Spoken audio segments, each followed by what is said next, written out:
Aí é cada um lutando pelo seu espaço, Sim. tá? Mas acho que se a gente quiser ter uma matriz elétrica razoável, eu acredito que é a melhor opção para uma... Obviamente isso é a longo prazo, né? Claro. Então, só de moto, por exemplo, você tem um estoque de 30 milhões de motos hoje.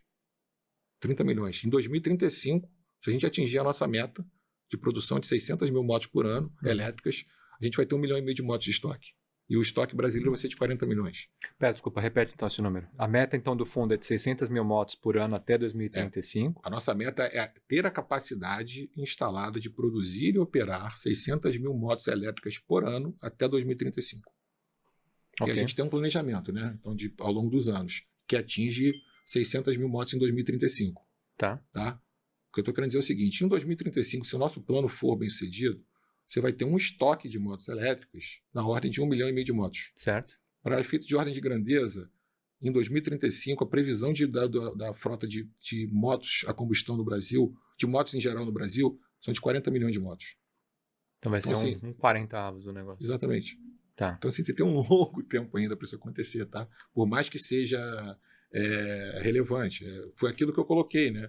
Você não tem como mudar essa matriz de uma hora para outra. Você não tem como pegar todo mundo e falar agora todo mundo só compra moto elétrica. É impossível.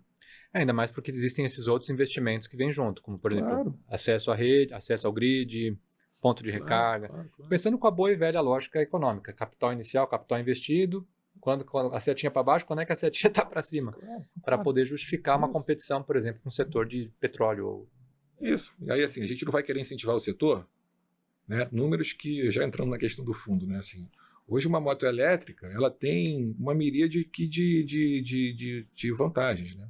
A moto hoje, para o motoboy, ela economiza 40% das suas despesas. Isso é muito relevante.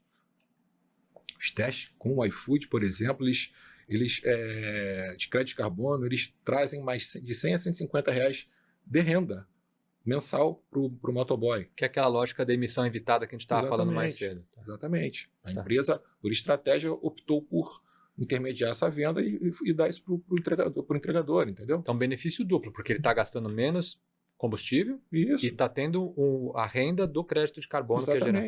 Exatamente. E você tem uma questão de descarbonização do teu escopo 3 ali, né? Então, além disso, você tem um ganho significativo. Então, você tem um ganho ambiental significativo nas nossas contas. A gente tem a possibilidade, quando a gente estiver produzindo e operando 600 mil motos elétricas por ano, de ter uma redução da ordem de 14,5 milhões de toneladas de carbono. Quando já estiver rodando a 600 mil. Exatamente. 14 milhões? 14,5 milhões. Milhões de toneladas. De toneladas de carbono. Ok. Isso é bastante coisa. Se você multiplicar pelo dólar a 5... fazendo a conta por qual unidade do crédito de carbono?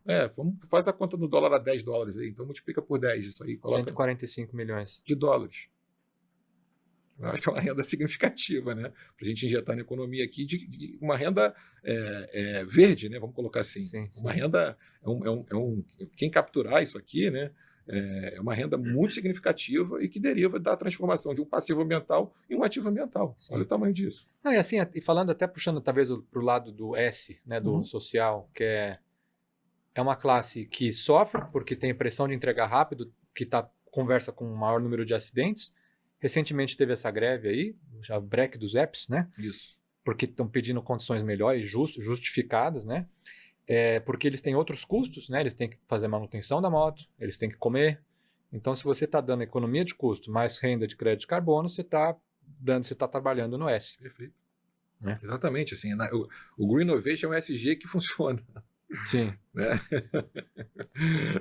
Mal comparando aqui, tá? E tem outros ganhos que eu posso citar. Né? Tem um ganho de cidades inteligentes, tá? Porque quando a gente consegue fazer o governo de São Paulo, por exemplo, né, agora por lei, quem trabalha com aquelas mochilas tem que ter um chip para identificar a mochila.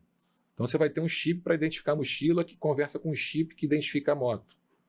Okay. Certo? Então, assim, e você está fazendo aqui você tem um software de rastreamento de moto. Olha o tamanho da segurança que isso dá.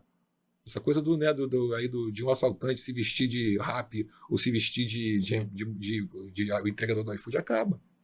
Aí se você fizer uma primeira derivada, né, e colocar isso conectado com as câmeras inteligentes, olha o poder que o Estado, né, e que a sociedade vai poder usufruir, né, desse ecossistema. Sim. Você tem um ganho relevante de segurança. Você tem um ganho relevante de segurança para a sociedade e para o próprio entregador. E esse tipo de investimento está previsto também pelo fundo. Por exemplo, para desenvolver esse software que pega o chip da máquina. Desenvolver a cadeia de ponta a ponta. Tá. Muito legal.